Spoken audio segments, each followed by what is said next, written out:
আমি অনেকক্ষণ ধরে স্নান করলাম সেই নালার স্বচ্ছ জলে। সূর্যোদয় হচ্ছে।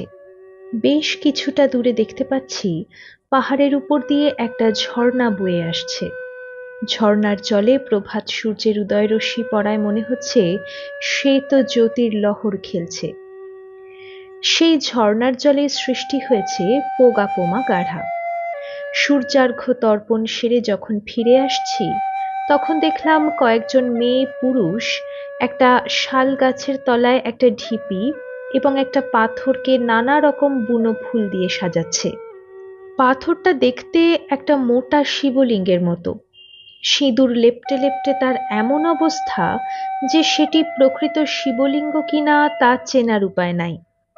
ঢিবিটাও অদ্ভুত ধরনের। দূর থেকে যেটাকে একটা ঢিবি বলে মনে হচ্ছিল, কাছে গিয়ে দেখলাম তার সংখ্যা 7টি। ঢিবিগুলির নিচে গর্ত। আমি বেশিক্ষণ দাঁড়ালাম না। দুটি কুঁড়ে ঘরের মাঝখান দিয়ে আমার থাকবার স্থানে খাটিয়ার কাছে গিয়ে পৌঁছলাম। এখন সেখানে কেউ শুয়ে নেই, যে যার কাজে ব্যস্ত। ভিজে গামছা রোদে মেলে দিয়ে খাটিয়ায় বসেছি। মনে মনে সংকল্প আঁটছি, দেখি একবার লচ্ছুকে বলে যদি জঙ্গলের পথে কর্তকটা এগিয়ে দেয়, তাহলে এখনই এদের কাছে বিদায় নিয়ে হাতানোরা কুবজা সঙ্গমের দিকে যাত্রা করব। যদি সেখানে নাগা সন্ন্যাসীদের সঙ্গে দেখা হয়ে যায় তো ভালো, নতুবা নর্মদার কিনারে একবার পৌঁছতে পারলে একা একাই পরিক্রমা করব। এইসব ভাবছি আর গাঁঠরি বাঁধছি। এমন সময় লচ্ছু ও বুধন দুজনেই আমার কাছে এসে দাঁড়ালো। তাদেরকে আমার মনের সংকল্প অনেক কষ্টে বুঝিয়ে দিতেই তারা একসঙ্গে হাত নেড়ে প্রবল আপত্তি জানালো। যার বাড়িতে আছি সেই বুড়ো ভিলকে লচ্ছু আমার মনের সংকল্প জানাতেই সেও দৌড়ে এসে আপত্তি জানালো। লচ্ছু বারবার বলতে লাগলো, দারহা দারহা, জটিয়া জটিয়া, মাংড়া। তার ভাঙা ভাঙা সংক্ষিপ্ত হিন্দি বাক্যে বুঝলাম যে সে যে শব্দগুলি উচ্চারণ করলো সেগুলো তাদের এক একটি দেবতার নাম। আজ তাদের দেবতার পূজা হবে, উৎসবের দিন। কাজেই আজ আমাকে তারা কিছুতেই যেতে দেবে না। পরিবর্তে তারা তখনই আমাকে বাইরে তাদের পূজার জায়গায় নিয়ে যেতে চাইল। আমি কমণ্ডলুতে নর্মদা দর্শন করে তাদের সঙ্গে বাইরে এলাম। সমগ্র প্রাঙ্গণ মেয়ে পুরুষ বালক বালিকাতে ভরে গেছে। একজন লোককে দেখলাম মাথায় একটি মাত্র জটা, গলায় নানা রকম পুঁতির মালা, দুহাতে হাড়ের মালা, মত্ত অবস্থাতে নিজের কপালে সিঁদুরের ফোঁটা কাটছে। শুনলাম সেই নাকি পুরোহিত। তাদের প্রত্যেক দেবতার কাছে কিছু ফলমূল, বাজরার রুটি, তিলের নাড়ুর মতো কতগুলো লাড্ডু নৈবেদ্য হিসাবে সাজানো হয়েছে। প্রত্যেক দেবতার কাছেই 3টে করে কালো পাঁঠা, 3টে করে ভেড়া এবং 3টে করে মুরগি বাঁধা আছে। একটা মহিষও বাঁধা আছে দেখলাম। বুঝলাম এই নিরীহ প্রাণীগুলির আজ প্রাণ যাবে। লচ্ছু আমাকে প্রথমেই নিয়ে গেল শালগাছের গোড়ায় সিন্দুর লিপ্ত সেই শিবলিঙ্গের কাছে। লচ্ছু পরিচয় দিল জটিয়া, ভূত প্রেতদের রাজা। লচ্ছুর কথায় বোঝা গেল এই দেবতা তাদেরকে ডাকিনী ও ডাইনীদের হাত থেকে রক্ষা করে। মনে মনে ভাবলাম, যে রূপেই হোক ভিলদের মধ্যে শিবই এই রূপে পূজা নিচ্ছেন, কারণ শিব জটাধারীও বটেন। সেই পুরোহিত প্রথমেই এই দেবতারই পূজা করতে বসলেন। মাথা ঝাঁকাতে ঝাঁকাতে নানা রকম দুর্বোধ্য মন্ত্রে ফুল ও সিন্দুর দিয়ে পূজা করে পুরোহিত একটা মুরগির মুন্ড ছিঁড়ে রক্ত ছেটাতে লাগলো জটিয়ার উপর। পূজা আরম্ভ হতেই মাদল বাজতে লাগলো। মেয়ে পুরুষরা নেচে নেচে ভিলদের ভাষায় গান শুরু করলো। লচ্ছু এবার আমাকে নিয়ে গেল তাদের দ্বিতীয় দেবস্থানে, অর্থাৎ পূর্বোক্ত 7টি ছোট ছোট ঢিবির নিচে। বলল, দারহা। ঢিবির নিচে যে গর্ত আছে তাতে ছোট ছোট শুকনো কাঠের টুকরো ভরা আছে। পুরোহিত টলতে টলতে সেখানে এসে প্রত্যেকটি ঢিবির নিচে আগুন জ্বালালো। এই দেবতার কালো ফুল ছাড়া পূজা হয় না। পুরোহিতকে দেখলাম ঢিবির উপর কালো ফুল ছড়িয়ে দিয়ে আগুনের মধ্যে মন্ত্র আওড়াতে আওড়াতে ঘি ও ধূনা ছড়িয়ে দিলেন। পুরোহিত দাঁড়িয়ে দাঁড়িয়ে এইভাবে পূজা ও হোম সারল। দারহাকে নাকি দাঁড়িয়ে দাঁড়িয়েই পূজা করতে হয়। দাঁড়িয়ে দাঁড়িয়েই একটা মুরগির মুন্ড ছিঁড়ে তার রক্ত ঢিবির উপর কিছুটা ছড়িয়ে দিয়ে ঢিবিকে বেষ্টন করে আরো রক্ত ছড়ানো হলো। লচ্ছু ব্যাখ্যা করল, এইভাবে ভূতিনী, প্রেতিনী ও ডাকিনীকে আটকা বন্ধনী দেওয়া হলো। আগামী 1 বছর তারা আর তাদের কোনো মতেই ভয় দেখাতে পারবে না ও ভর করতে পারবে না। এইভাবে পূজা হতে হতে মাদলের বাজনার সঙ্গে সঙ্গে নারী পুরুষের নাচ যেন আরো উদ্দাম হয়ে উঠল। আমি ইঙ্গিতে জলখাবার অজুহাতে ঘরের উঠানে খাটিয়াতে গিয়ে বসলাম। খাটিয়াতে বসে বসে পাঁঠা এবং ভেড়ার আর্তনাদ শুনতে পেলাম। বুঝলাম সেগুলোর বলিদান পর্ব শেষ হলো। বেলা প্রায় 1টার সময় তাদের পূজা শেষ হলো। পূজা শেষ হবার সঙ্গে সঙ্গে 2টো ভুট্টা পুড়িয়ে সেই ভিল বৃদ্ধ আমার কাছে নিয়ে এলো, তার সঙ্গে 2টো মেটে আলুর মতো ফল। আমাকে ইশারা করে জানালো যে ছালটা ছাড়িয়ে খেতে হবে। শাঁকালুর মতোই ছাল ছাড়িয়ে আমি খেলাম। খেতে শাঁকালুর মতোই মিষ্টি। ভুট্টার 2টোও বসে বসে চিবোলাম। পূজা শেষ হয়ে গেছে, কাজেই দলে দলে মেয়ে পুরুষ যে যার ঘরে ফিরতে লাগলো। সবাই ফিরল টলতে টলতে। প্রত্যেকেই আকণ্ঠ মদ ও হাঁড়িয়া গিলেছে। অনেকেই পূজার স্থান হতে ফিরতে পারেনি, সেখানেই নেশার ঘোরে গড়াচ্ছে। আমি খাটিয়াতে চোখ বন্ধ করে শুয়ে শুয়ে সারাটা বিকেল কাটিয়ে দিলাম। বিকেল প্রায় 5টার সময় উঠে বাইরে বেরিয়ে সেই পোগা পোমা গাঢ়ার দিকে হাঁটতে লাগলাম। 3-4 জন বুড়ি বাইরের উঠোনটা পরিষ্কার করছে। অধিকাংশ মেয়ে পুরুষ যে যার কুঁড়ে ঘরের মধ্যে থাকলেও এখনো প্রায় 5 জন পুরুষ পুরোহিত মহাশয় সহ হাঁড়িয়ার নেশায় উল্টে পড়ে আছেন। আমি নালায় নেমে ঝর্ণার জল পেট পুড়ে খেয়ে বসে রইলাম। প্রায় ঘণ্টাখানিক বসে থাকার পর দেখলাম পশ্চিম দিগন্তে সূর্যদেব ঝুঁকে পড়েছেন। তার মানে সন্ধ্যা হতে আর বেশি দেরি নাই। অস্তগামী সূর্যের রক্তিম রশ্মি পাহাড় ও বনের বড় বড় গাছের চূড়ায় পড়ায় সমগ্র জঙ্গলের পরিবেশ অপরূপ মায়াময় হয়ে উঠেছে। আমি সেখানে বসেই সন্ধ্যাহ্নিকে মন দিলাম। তা যখন শেষ হলো তখন চোখ খুলে দেখি চারিদিক অন্ধকারে ঢেকে গেছে। আমার মনে ভয় দেখা দিল। যতই হোক আমি এদের পাঁচিলের বাইরে আছি। চিতাবাঘ, নেকড়ে প্রভৃতি সন্ধ্যা নেমেছে দেখে এই নালায় জল খেতে আসতে পারে। আমরা সভ্য জগতের অধিবাসী। অন্ধকারময় বনানীর দৃশ্যও আমাদের কাছে গম্ভীর ও সুন্দর বটে, কিন্তু এ অনুভূতিও জাগিয়ে দেয় যে এ স্থান আমাদের পক্ষে বিদেশ। এখানে লচ্ছু, বুধন প্রভৃতি বা তাদের মেয়েরা স্বচ্ছন্দে ও নির্ভয়ে ভ্রমণ করতে পারে। মোটা চালের ভাত রেঁধে তাকে রোদে শুকিয়ে তাতে বাখর প্রভৃতি গাছরা মিশিয়ে হাঁড়িয়া তৈরি করে। তাই খেয়ে বিশ্বভুবনের সব দুঃখ মুহূর্তে ভুলে যেতে পারে। একখানা কুড়ুল বা টাঙ্গি হাতে থাকলে এদের মেয়েরাও বাঘ ভালুকের সঙ্গে মরণপণ লড়াই করতে পারে। কিন্তু আমাদের মতো লোকেদের, যাদের শরীরে সভ্যতা নামক রোগ জীবাণুর অনুপ্রবেশ ঘটেছে, তাদের পক্ষে এ স্থান অন্তত এই সন্ধ্যাকাল নিশ্চয়ই ভয়াবহ। আমি উঠে পড়লাম। ফাটক দিয়ে ঢুকতে যাব, এমন সময় কারো পায়ের শব্দ শুনে আমি চমকে উঠলাম। লচ্ছু, লচ্ছু হো, এই বলে লচ্ছু আমাকে সাড়া দিল। তার ভাঙা ভাঙা খাপছাড়া হিন্দি ভাষা শুনে যা বুঝলাম, সন্ধ্যা হয়ে গেছে অথচ ফাটক খোলা আছে দেখে সে ফাটক বন্ধ করতে আসে এবং আমাকে দেখতে পায়। আমি চোখ বন্ধ করে চুপ করে বসে আছি দেখে সে বুঝে নিয়েছে আমি নিশ্চয়ই জটিয়া বা মাংগরা দেবতার পূজা করছি। সে এর আগে বনে বা পাহাড়ের গুহায় এরকম অনেক সাধুকে চোখ বন্ধ করে বসে থাকতে দেখেছে কিনা। আর আমি যে জটিয়া বা মাংগ্রারই পূজা করছি, তার এ ধারণার কারণ জটিয়া বা মাংগ্রা ছাড়া আর তো কোনো দেবতা নাই। ভূতে ধরলে তবে তো লোকে দাঁড় হাঁকে ডাকে। আমি তার কথার কোনো জবাব দিলাম না। সে ফাটক বন্ধ করে আমাকে সঙ্গে নিয়ে চলল সেই বুড়ো ভিলের আস্তানায়। প্রত্যেকটি কুঁড়ের মধ্যে ছেলে মেয়ে নারী পুরুষরা আনন্দে কলধ্বনি করছে।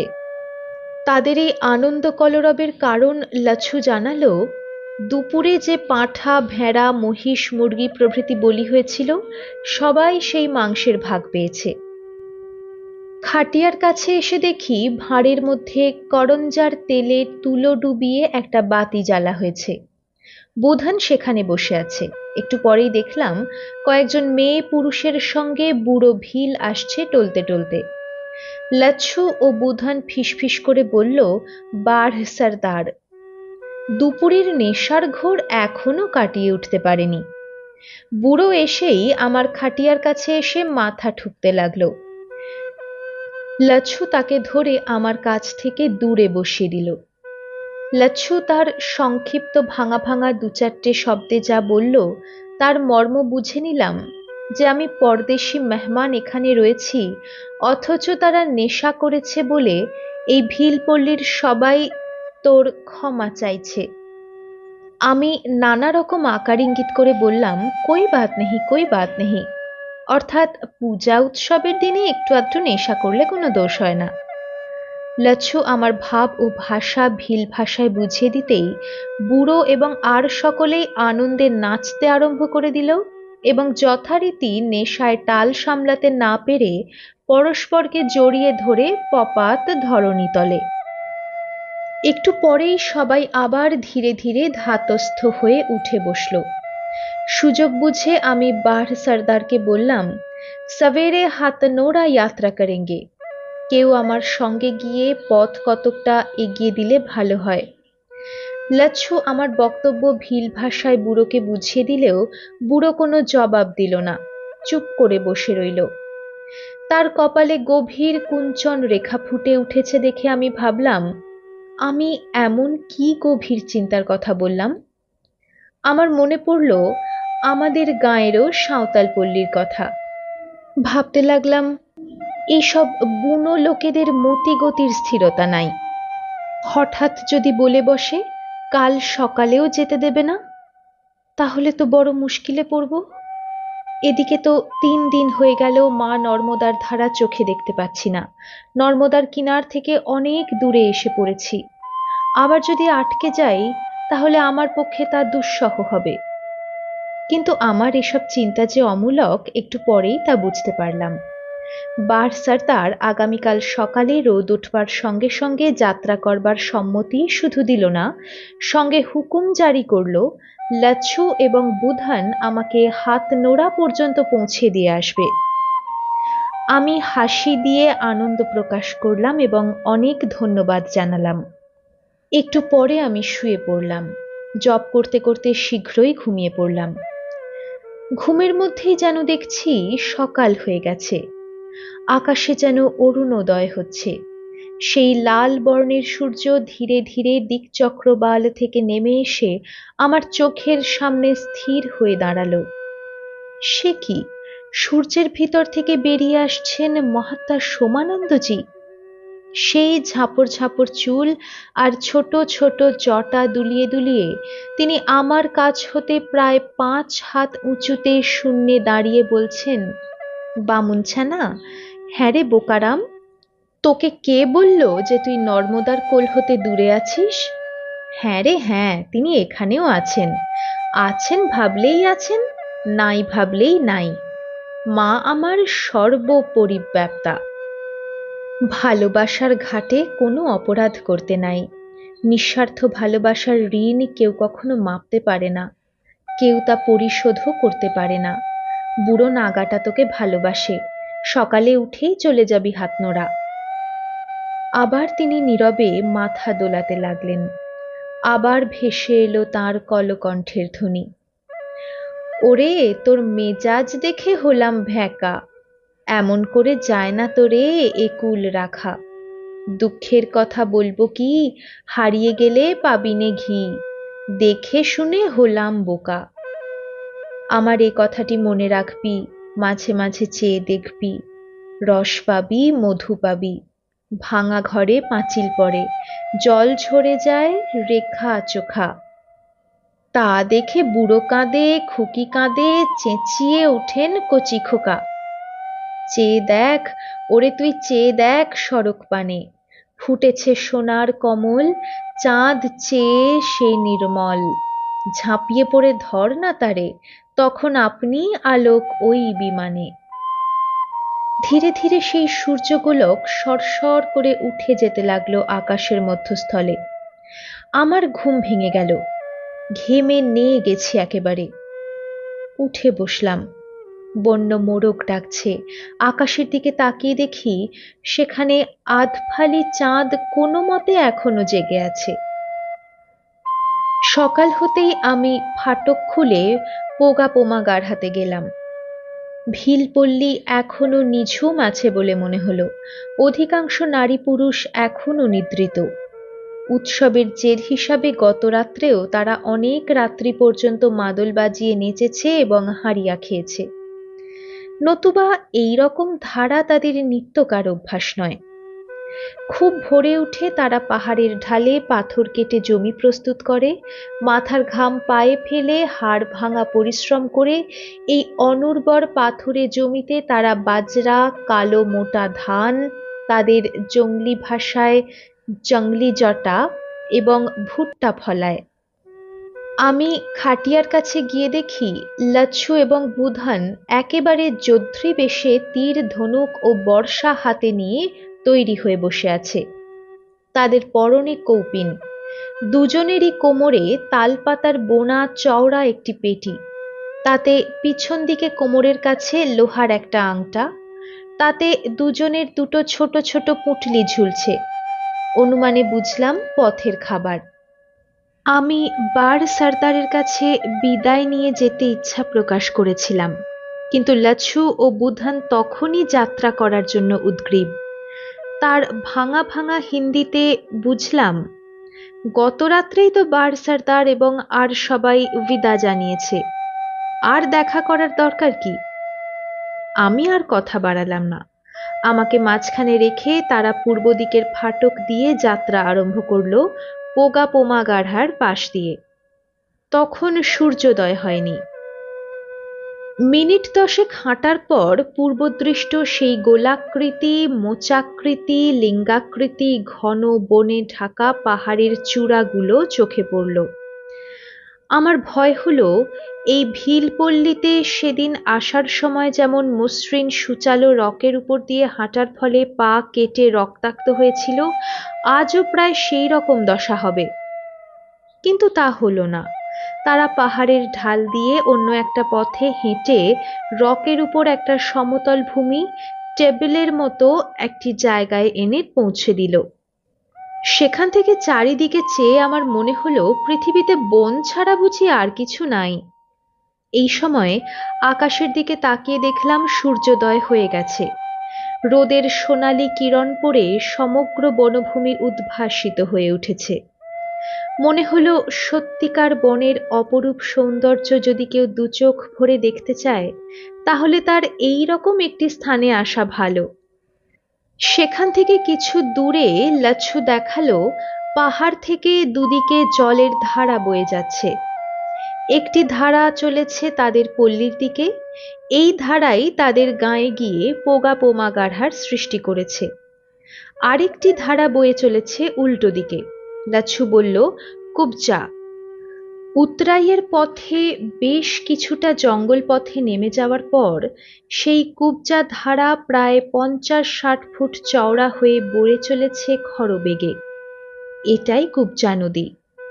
লাচ্ছুর কথায় বুঝলাম, এই জলস্রোত ছোট পাহাড়ি নদীর আকারে গিয়ে বয়ে যেখানে নর্মদার সঙ্গে গিয়ে মিশেছে, সেই স্থানেরই নাম হাতনোড়া।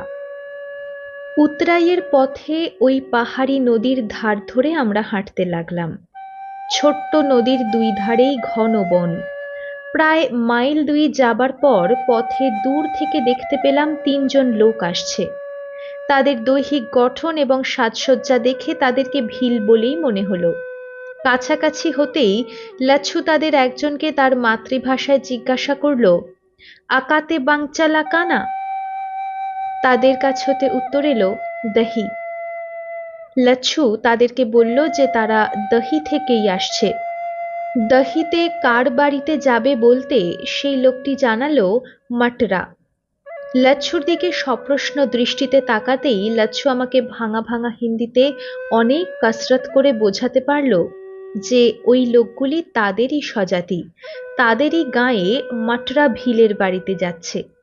তারা মটরার কুটুম, কাজেই লাচ্ছু বুধানেরও কুটুম। পরস্পর পরস্পরকে শালপাতার চুটা অর্থাৎ বিড়ি জাতীয় একটি জিনিস আদান প্রদান করল। চুটা ধরিয়ে খেতে খেতে দুর্বোধ্য ভাষায় ৫ মিনিট কাল নিজেদের মধ্যে কি সব কথাবার্তা হলো। আমি একটু দূরেই দাঁড়িয়ে থাকলাম। তাদের কথায় একটি কথা আমার জানা হয়ে গেল যে লাচ্ছু, বার সর্দার প্রভৃতির গাঁয়ের নাম দহি। দহিতেই আমি দুরাত পরম সমাদরের মধ্যে কাটিয়ে আসছি। আবার আমরা চলতে শুরু করলাম নদীর ধার ধরে। আগন্তুক পথিকরা চলে গেল দহির পথে। অনুমান করলাম বেলা বোধহয় ৯টা বেজেছে। কিছুটা যাওয়ার পরে নদীকে আর দেখতে পেলাম না। নদী বেঁকে পাহাড়ের মধ্যে ঢুকে গেছে। লাচ্ছু তার বর্শাটা আমার হাতে দিয়ে আমার লাঠিটা নিয়ে সামনের ঝোপঝাড় ঘা মেরে সরাতে লাগলো। কতগুলো ছোট ছোট গাছের ডাল ভাঙা হয়েছে দেখে বুঝলাম এই পথেই একটু আগে মটরা ভিলের কুটুমরা গিয়েছে। হাঁটবার সুবিধার জন্য তাদেরই এই কাজ। পাহাড়ে জঙ্গলে না ঘুরলে একটা নদী যে তার বিরাট জলস্রোত নিয়ে সহসা এইরকম ভাবে আত্মগোপন করতে পারে বা হারিয়ে যেতে পারে গিরিসংকটের মধ্যে, তা এই পথের পথিক বা পরিব্রাজক ছাড়া আর কারো পক্ষেই অনুমান করা সম্ভব নয়। যাই হোক, আমরা ক্রমে একটা ঘন জঙ্গলের মধ্যে এসে ঢুকে পড়লাম। বুধান আমাকে ভরসা দেবার জন্য জানালো, ১ পুয়া রাস্তা মাত্র এই রকম জঙ্গল হবে, তারপর জঙ্গল শেষ, ভালো রাস্তা পাওয়া যাবে। এখানে শাল গাছ মাথা উঁচু করে দাঁড়িয়ে আছে বটে, তবে সংখ্যায় অনেক কম। আমরা যখন মহুয়া গাছের তলা দিয়েই হাঁটছি, সহসা বুধান পিছন থেকে হাঁপে হাঁপে ভালু বলে উঠল। ফিস ফিস কণ্ঠে বলেই আমাকে হিড় হিড় করে টেনে নিয়ে কয়েক পাপড়ি পিছিয়ে গেল। এই আকস্মিক ধাক্কায় আমার হাতের গাঁঠরি, কমণ্ডলু ইত্যাদি সব পড়ে গেল। লাচ্ছুর দিকে তাকিয়ে দেখি সে তখন হাঁটু গেড়ে বসে তীর চালিয়েছে। মাথার উপরে মহুয়া গাছ থেকে ঝাঁপ দিতে উদ্যত একটা বিরাট মিশমিশে কালো ভালুকের দিকে। অব্যর্থ তার লক্ষ্য, তীর গিয়ে বিঁধেছে ভালুকের বক্ষস্থলে। তীর মেরেই সে সরে গেছে গাছের তলা থেকে। এদিকে মুহূর্তকাল দেরি না করে বুধানও তীর মারল ভালুককে লক্ষ্য করে। তার তীর গিয়ে বিঁধল ভালুকের পেটে। প্রচণ্ড চিৎকার করতে করতে ভালুকটা তার বিরাট দেহ নিয়ে গড়িয়ে পড়ল ঝরঝর শব্দে গাছ থেকে। দুটো বিষাক্ত তীরে বিদ্ধ হয়েও গাছের তলায় পড়ে গিয়েই ভালুকটা চিৎকার করতে করতে ২ হাত বাড়িয়ে থপ থপ করে ছুটে চলেছে লাচ্ছুকে লক্ষ্য করে। পিছন থেকে তার কালো লোমে ঢাকা প্রায় ৫.৫ ফুট লম্বা বিশাল কলেবর দেখে মনে হচ্ছে যেন একটা ঘটোৎকচ। বুধান আবার প্রাণপণ শক্তিতে বর্শা ছুঁড়ে মারল সেই ঘটোৎকচের পিঠ লক্ষ্য করে। বর্শাটা পিঠে গিয়ে বিঁধতেই ভালুকটা পড়ে গেল। তার ৮-১০ মিনিট দেহের চাপে একটা ঘন ঝোপের ছোট ছোট গাছপালা ভেঙে মাটির সঙ্গে মিশে গেল। লাচ্ছু ওদিক থেকে বুধানকে কিছু সংকেতে জানালো। বুধান আমার হাতটা চেপে ধরে কিছুক্ষণ দাঁড়িয়ে থাকলো। আমি কারণটা বুঝলাম যে আমাদেরকে লাচ্ছুর কাছে যেতে হলে ভালুকটার পাশ দিয়েই হেঁটে যেতে হবে। যদি এখনো সে না মরে থাকে তাহলে মরণ কামড় দিতে পারে এবং তখন তা হবে সাংঘাতিক। তার মৃত্যু সম্বন্ধে সুনিশ্চিত হয়ে তবেই তার পাশ দিয়ে হাঁটা ভালো। মিনিট খানিকের মধ্যেই দেখলাম ভালুকটা পেট চেপে পড়েছিল, প্রবল ঝাঁকুনির সঙ্গে উল্টে গেল বিরাট হাঁ করে। বিশাল কালো মুখের হাঁয়ের লাল গহ্বর থেকে লাল জিহ্বাটা বেরিয়ে পড়ল। তার দুপাটি দাঁত চেপে বসল সেই জিহ্বার উপর। আমি এখন তার মৃত্যু সম্বন্ধে নিশ্চিত হলাম। ধন্য ধন্য সুলোপা নির্ঝারি। সমগ্র জঙ্গলটাকেই মনে হচ্ছে কালান্তক মহাকালের মৃত্যুজাল। যাই হোক, ভালুকের মৃতদেহ পড়ে রইল রাস্তার ধারে। আমরা তিনজনে এগিয়ে চললাম ক্রমোচ্চ চড়াইয়ের পথে। সেই কুব্জ বা কুব্জা নদীর কোনো চিহ্ন চোখে পড়ছে না। লাচুকে নদীর কথা জিজ্ঞাসা করতেই সে জানালো, নদীটা পাহাড়ের পর পাহাড় ফাটিয়ে এঁকে বেঁকে কখনো চড়াই কখনো উতরাইয়ের পথে চলে গেছে। একবারে নর্মদার ধারে গিয়ে দেখতে পাবি। আমরা নদীর জন্য মাথা ঘামাচ্ছি না, সহজে এবং সংক্ষিপ্ত পথে নিরাপদে যাতে তোকে নর্মদার কিনারে পৌঁছে দিতে পারি, আমরা সেই চেষ্টাই করছি। আমাকে আবার ফিরে যেতে হবে দাহিতে। ঠিক কথা, কুব্জা নদী নিয়ে আমারও কোনো মাথা ব্যথা নেই। আমি ফিরে যেতে চাই নর্মদার কোলে। ভালুকবধের স্থান হতে আধ ঘন্টা হেঁটে যেতেই সেই ছোট জঙ্গলটা অতিক্রম করলাম। পাহাড়ের ঢাল ক্রমে সমতল হচ্ছে বলে মনে হলো। বড় বড় শাল, মহুয়া, সাজা গাছ এ পথেও যথেষ্ট আছে, তবে একে ঠিক জঙ্গল বলা যায় না। পাহাড়ের ঢালের কোনো কোনো অংশে চাষবাসও হচ্ছে। লোকজনের কিছু কিছু বাড়িঘরও চোখে পড়ছে দূর দূরে। কুব্জা নদীর রহস্যময় অন্তর্ধান তখনও মনে ঘুটঘুট করছে। কে জানে, এরকম আঁকাবাঁকা গতিপথে ছোট ছোট পাহাড়ের কুঁজ পিঠে নিয়ে নদীটা আড়ালে আবডালে বয়ে চলেছে বলেই হয়তো নদীটার নাম কুব্জা।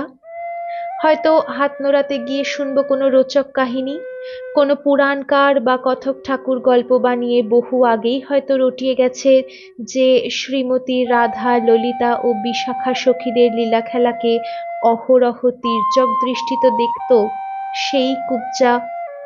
কিংবা কৈকেয়ীর মন্ত্রণাদাত্রী কুব্জা বুড়ি এখানে নর্মদা তীরে তপস্যা করতে এসেছিল এবং দেবতার বরে অঘবতীর মতো নদী হয়ে বিরাজ করছে। উদ্ভট কল্পনায় কত কিছুই না তৈরি করা যায়। কথায় বলে, গল্পের ঘোড়া আকাশেও উড়তে পারে।